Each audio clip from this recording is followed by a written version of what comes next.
On fourth down, looking to pass. Going over the top. Makes the grab, plenty for the first down. He's got enough, and they roll the dice on fourth down, and they keep the drive alive. They were willing to spin that wheel of fortune in their own territory, and it paid off. And it came up good. I mean, I think you see the aggressiveness by these offenses. Nowhere to go with the ball, and down he goes at the 39. We're only in the first half already. This guy's got 2 TD passes, so you could see the defensive coaching staff on the sideline telling this D-line, guys, we got to get after this guy. We have to affect his rhythm and not let him be so comfortable back there. Right there, they were able to get after him. Let's see if they can keep it up. The Tigers now with a long way to go to pick up the first down. Keeping it on the ground inside. It's Berry. He's knocked down for a loss of 7. Awesome job up front by this defensive line, being so good at the point of attack and eating blocks, eating some double teams that allows these linebackers to run free, unencumbered, and get to the football.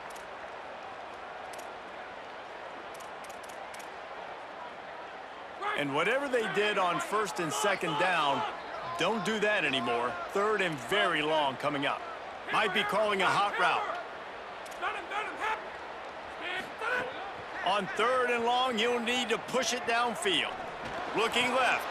He makes a catch. And defensively on third down, man, that is absolutely your goal. You want to play top down, play back. If they want to dump the ball off to the running back, so be it. But you got to tackle them, and you got to get them to the ground. And that's exactly what this defense does, and they force the fourth down.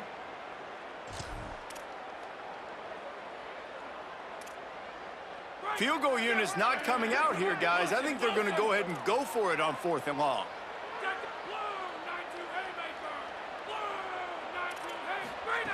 He'll try to throw and pick up the first down. Oh, he dropped it. He just lost his concentration and didn't look it all the way in. They thought they had a good plan, but it did not work. 3 tight ends in the formation on first and 10.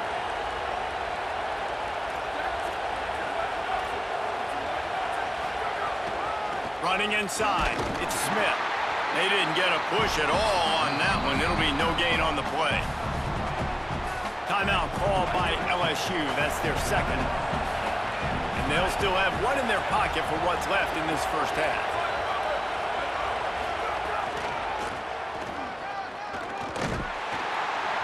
They didn't get anybody blocked, didn't fool anybody. They'll lose yardage, and it's third down here late in the half. Now the Tigers will spend their third and final timeout. And they won't be able to stop the clock again for the remainder of this half.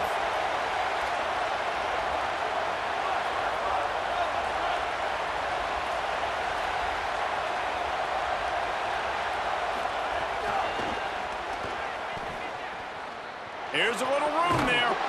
He'll be stopped short of the line to gain. Needed about 3 more on that one.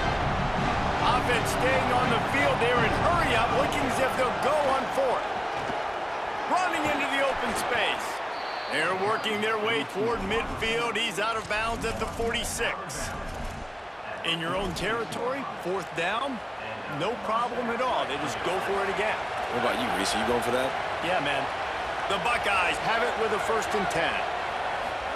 Here's Julian saying to throw.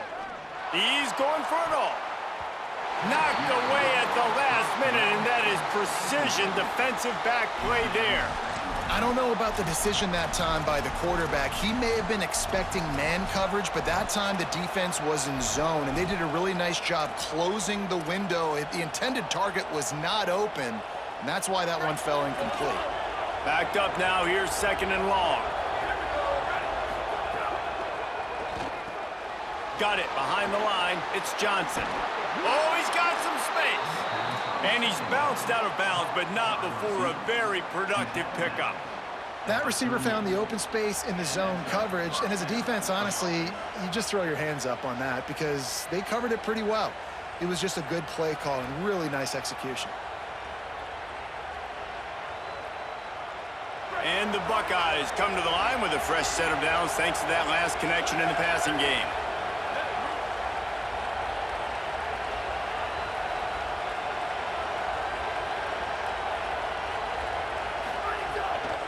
The run inside. It's Jackson. Makes a man miss. Ripping off a good chunk inside the 25, and they're set up with a first down. Timeout signaled for by the Buckeyes. That's their first. They'll have 2 left to work with before the half. Say it. Throws toward the end zone. Almost intercepted. They took a shot on first down and just about turned the thing over.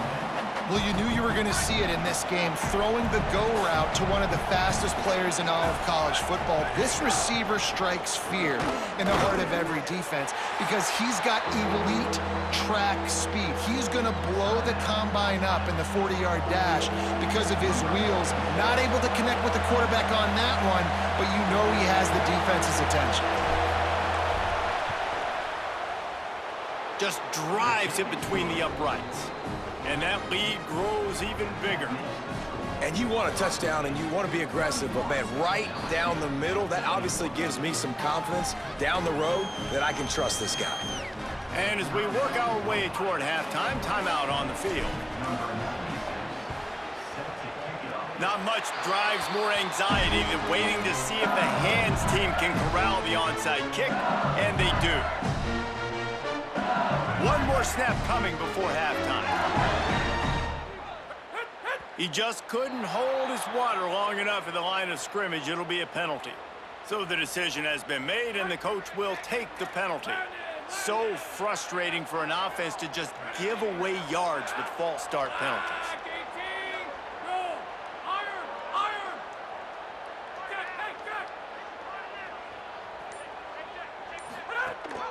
Keeping it on the ground inside. It's Berry. He's stopped in the backfield again, and this just hasn't been his night. It's been more like a nightmare. We've played 2 quarters here and reached halftime, and we will now check in with Kevin Connors in the studio. Men, thanks. A busy day, so let's waste no time and get you updated on Week 3 action around college football. We begin with a look at SMU, taking on the number 10 team, the Louisville Cardinals. And it's the Mustangs, coming away with a blowout victory in what looks like a major upset. Expect major changes in the polls this week. And that's now victory number 1 on the season. Hey, every journey begins... Turning it on! Past the 20. Slippery slide, find his way and ran away from the crowd into the end zone. Touchdown, Buckeye! No step back in Week 3. They have been sharp as they extend the lead.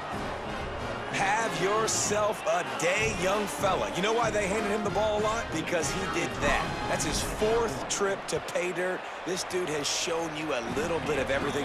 What a great back. And 4 touchdowns on the day. And they tacked on the extra point.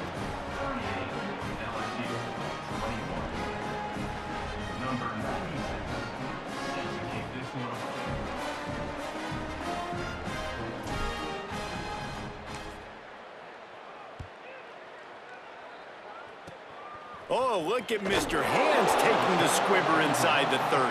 They get him corralled, but not before he gets that return out to the 35.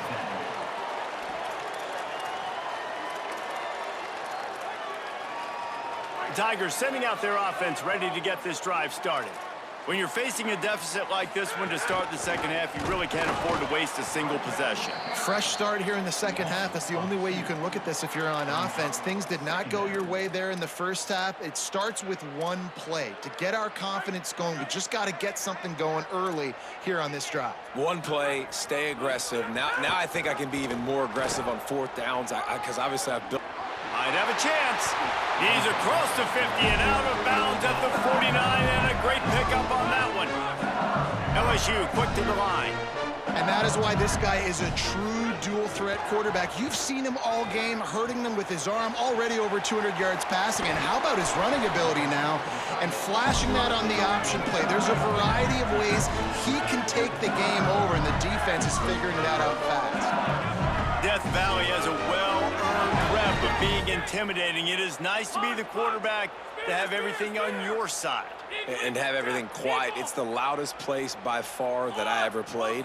I mean, for an entire game, they are on their feet, yelling, screaming. Now, listen, we can't play all the words they're yelling, Reese, but they are an intimidating crowd.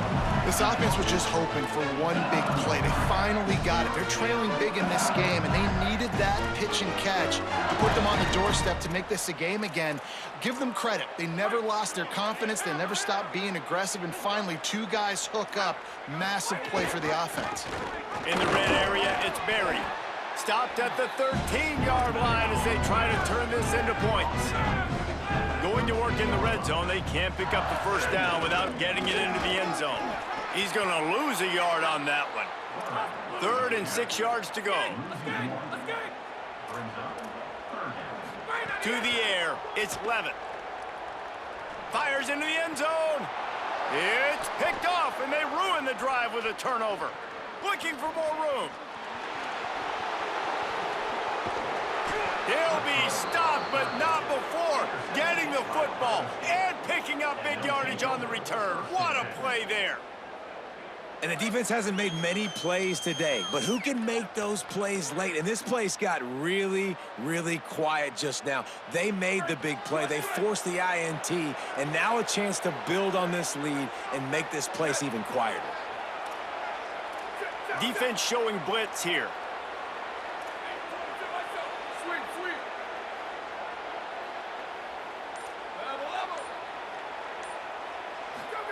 Here's Sayin to throw. And he got smacked just as he released the pass. It's incomplete. And finally, the defense is able to get some pressure on this quarterback. They've been trying all game long, different ways to affect him. Weren't able to get there. But on that play, because of the pressure, it affected his accuracy. That's why the ball falls incomplete. Couldn't connect on first down. Now back to the air. Wide open downfield. Touchdown, Buckeyes! And the beatdown has ensued. And remember back, guys, the defense gives them the short field, and the offense takes care of business. And now building this lead and really putting pressure on the other side. The offense on the other side is going to have to get pass happy. So dial up that nickel, dial up that dime, get that pass defense ready. And with the extra point, they push the lead out a little further. They didn't have a whole lot of real estate in front of them when they took over possession, but they wasted no time. Couple of plays into the end zone.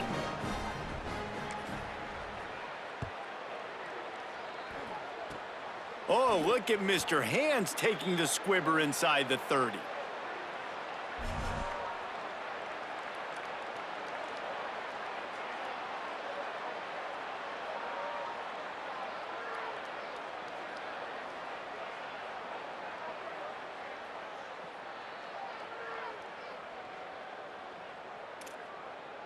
So the LSU Tiger offense comes out to start this drive. That last drive was a punch in the gut, throwing the pick in the red zone, Jesse. Yeah, and it just seemed like there was some miscommunication down there in the red zone. David, this drive, the QB and receivers just have to do a better job being on the same page.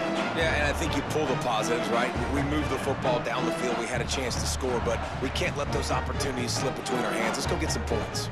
All right, you've dug yourself a little bit of a hole offensively. You know you're going to have to throw it here in the second half. You're going to have to make sure, though, you do a better job up front with your pass pro. You got to keep your quarterback standing upright. To the air, it's Levitt. Unloads to the wideout. Intercepted. Man, they just can't get anything going. Good gain on the return, and this defense has set them up with a big play. Well, coming out of the tunnel in the third quarter, this quarterback now is really struggling with his decision-making. 2 picks here in the third quarter. This looks like Jekyll and Hyde from what we saw in the first half. Well, and the bad thing is they're going to be in passing situations. They're coming from behind. They're going to need him to play better. Like, he's going to have to read the field better. And breaks into the open. Got enough for the first. And he runs it in for the score. Touchdown, Ohio State. He scored